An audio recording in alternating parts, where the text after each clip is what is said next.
தம்பி கீழே இறங்குவா ப்ளீஸ். தம்பி கீழே இறங்குவா ப்ளீஸ். நீ கீழே இறங்குனாதான் மேடையில் அமர்ந்திருக்கும் அனைவருக்கும் வணக்கம். பத்திரிகை நண்பர்கள், ஊடக நண்பர்கள், இணையதள நண்பர்கள் அனைவருக்கும் வணக்கம். மேடையில் பேசி கைத்தட்டல் வாங்குற அளவுக்கு நான் பெரிய பேச்சாளர் இல்லை. அதனால் தயவு செஞ்சு நீங்களே ஒரு தடவை கைத்தட்டிடுங்க.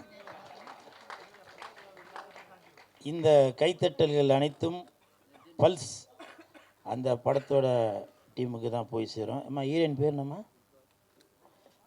Heroine Arshika, please welcome. Rishika, please welcome. After the stage please sit down. பரவாயில்ல, என் சீட்டை அவங்க எடுத்துட்டாங்க. இப்போ கூட பார்த்தீங்களாங்க, என்னங்க முதலமைச்சர் சீட்டுன்னு சண்டை போடுறீங்க. இந்த கூல் சுரேஷ் விட்டு கொடுத்தோம் பார்த்தீங்களா ஒரு சீட்டு, அதுதாங்க 2026. சரி பரவாயில்லப்பா, 2 பெண்களுக்கு நடுவுலையாச்சும் கூல் சுரேஷை உட்கார வைக்கணும்னு தோணுச்சுல, அந்த இயக்குனருக்கு என் மனமார்ந்த நன்றிகளை தெரிவித்துக் கொள்கிறேன். இப்படித்தாப்பா எப்போ இடம் கிடைக்கும் அதில் போய் உக்காரலாம் அப்படின்னு நிறையா பேர் வெயிட் பண்ணிட்டு இருக்கீங்க. 2026 அதுக்கான பதில் வரும். சரி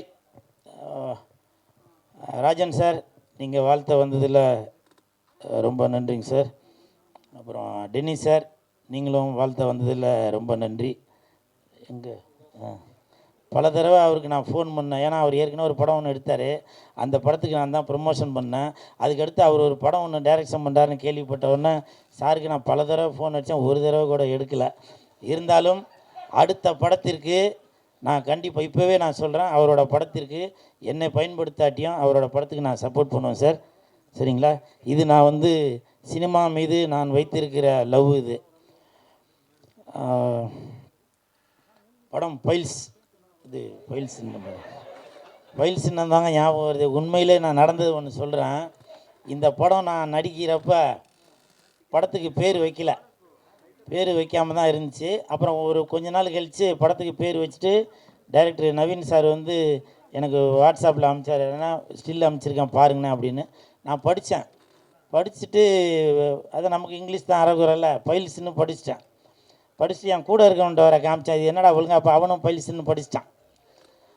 அதுக்கப்புறம் எனக்கே ஒரே டவுட். ஏன்னா இந்த படத்தில் ஹீரோ மகேந்திரன் ஃப்ளாஷ்பேக்லேயும் வருவார். அப்போது ஏதோ பைல்ஸ்னால் ஏதோ ஒரு ப்ராப்ளம் போல், ஸோ அதனால் ஏதோ ரிவெஞ்ச் எடுப்பார் போல் அப்படின்னு நானே ஒரு கற்பனை. ஏன்னா ஆரி உதயகுமார் சார் எல்லாமே இருந்ததுனால, அப்போ ஏதோ இப்போ பைல்ஸ்னால் ஏதோ இப்போ ப்ராப்ளம் வந்ததுனால அதனால் ஏதோ ஆப்ரேஷன் பண்ணி ஏதோ ஒன்று பண்ணுவார் போல் அப்படின்னு எனக்குள்ளே ஒரு இதாக இருந்துச்சு. அப்போ நான் டேரக்டர்கிட்ட கேட்டேன், என்ன சார் பைல்ஸ்ன்னு பேர் வச்சுருக்கீங்களே சார் அப்படின்னு. அப்போ அவர் சொன்னார், அண்ணா அப்படி இல்லைண்ணே, அது பல்ஸ்ண்ணே, இந்த ஆஸ்பத்திரியில் இப்படி போட்டிருப்பாங்கல்ல அதுதானே அப்படின்னாரு. ஸோ இப்படி நான் அரைகுறையாக இங்கிலீஷில் இருந்தாலும் அது கரெக்டாக எனக்கு சொல்லி புரிய வச்சார் இயக்குனர் அவர்கள். ரொம்ப நன்றிங்க சார். எங்கே இருக்கார்? மிக்க நன்றி. நவீன் சார் கண்டிப்பாக இந்த படத்தில் வின் பண்ணிடுவார். எதை வச்சு தெரியுங்களா? அது வின் அப்படின்னு அந்த பேரில் அந்த ஒரு வின் இருக்குது. ஷூட்டிங் ஸ்பாட்டில் அவ்வளவு அற்புதமான டைரக்ஷன் பண்ணார். யார் மீது எந்த கோபமும் படாமல் அவ்வளவு அருமையாக எல்லாத்தையும் அப்படி ஒரு வேலை வாங்கினார். கண்டிப்பாக அவர் பட்ட கஷ்டங்கள், ப்ரொடியூசர் அவருக்கு சப்போர்ட் பண்ணதுக்கு கண்டிப்பாக இந்த படம் மிகப்பெரிய வெற்றி அடையும். அதே மாதிரி மகேந்திரன் கதாநாயகனாக நடிச்சிருக்கவர். ஒரு ஷாட்டில் டைரக்டர் அவருக்கு கட் பனின்னு கொடுத்தாரு. கட் பனின்னு கொடுத்தோன்னா சரின்னு அவர் வாங்கி போட்டார். பார்த்தோன்னா ஆளை காணும். பார்த்தாக்க ஒரு ஓரமாக போயிட்டு தம்பிள் சேர்த்து இப்படி அடிச்சிட்டு இருந்தார். கையில் ஒரு பால் ஒன்று வச்சு இப்படி பண்ணிகிட்டு இருந்தார். நான் போய்ட்டு என்ன ப்ரோ அப்படின்னு சொல்லி அவர் சொன்னார், இல்லைண்ணே இந்த மாதிரி கட் பண்ணின்னு போடுறோம், அப்போ ஆர்ம்ஸ்லாம் தெரியணுண்ணே அப்படின்னு சொன்னேன். இது இல்லை நான் சிரிக்கிறதுக்காக சொல்லலாமா, நான் சிரிக்கிறதுக்காக சொல்ல, இது ஒரு டெடிக்கேஷன்.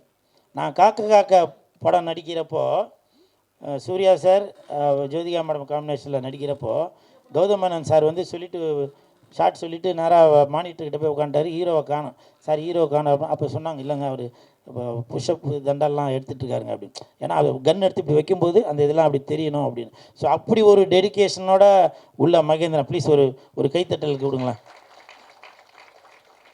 என்னை விட சீனியர் தான் மகேந்திரன்.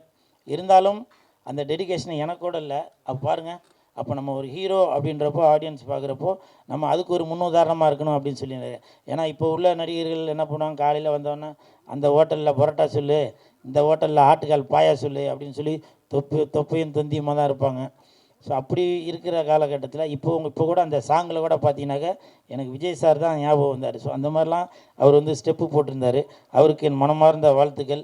அப்புறம் கும்கி அஸ்வின், அந்த தம்பியை பற்றி பேசுகிறதுக்கு ஒன்றும் இல்லை. ஏன்னா அடுத்த ஒரு ப்ரொடக்ஷனில் ஒரு படம் முடிச்சிட்டாங்க. அந்த டேரக்டரும் தெரிஞ்சவர், ப்ரொடியூசரும் தெரிஞ்சவர், என்னை பயன்படுத்தலை. அந்த படம் ஆடியோ ரிலீஸ் அப்போ அவனுங்க வந்து உன்னைய பற்றி பெருமையாக பேசுவாங்க. அப்போ நீ பேசிக்க, சரியா? அந்த கும்கி அஸ்வின் கூட இந்த படத்தில் நடித்ததில் ரொம்ப சந்தோஷம். நல்லா கோஆப்ரேட் பண்ணாப்புல. உங்களுக்கு மனமார்ந்த வாழ்த்துக்கள். அப்புறம் தம்பி சரத்து எப்போவுமே ஜிம்மில் இருந்து தான் வீடியோவாக போட்டுட்ருப்பான். இங்கே வந்து என்னென்னவோ போடுறான். நீ பரவாயில்ல, நீ வந்து அந்த சேனல்லேருந்து தான் வந்தேன்னு அடிக்கடி நிரூபிச்சிட்ருக்க. மொக்க காமெடியாக இருந்தாலும் உன்னை நான் கைத்தட்ட வச்சுருந்தேன் பார்த்தியா. மிக்க நன்றி, சூப்பர்பா, வாழ்த்துக்கள். அப்புறம் இபி சுந்தர் சார், அவர் வந்திருக்காரான்னு தெரியல. வந்திருக்காரா? ரொம்ப தங்கமான மனிதர்.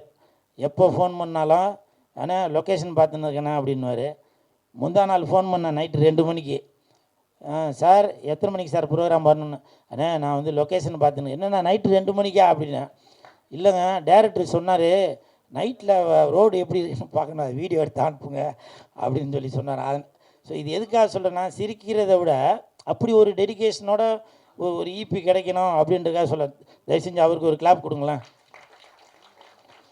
சார். கிளாப்லாம் சொல்லிங்க, அடுத்த படத்தில் மறந்துடாதீங்க. ஓகே.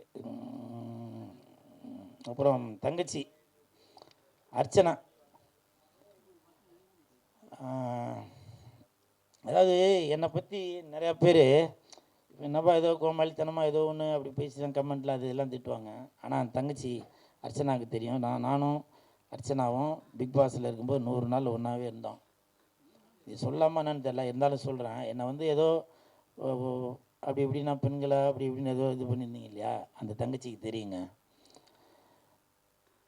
அந்த தங்கச்சிக்கு பெண்களுக்கான அந்த வயிறு வலி வந்தப்போ அப்போ என்கிட்ட வந்து சொல்லும், அண்ணே சுடுதண்ணி வச்சு கொடுங்கண்ணே அப்படின்னு. அங்கே அவ்வளோ பேர் இருந்தாங்கல்ல. அப்போது என்ன ஒரு கூட பிறந்த அண்ணனாக நினச்சி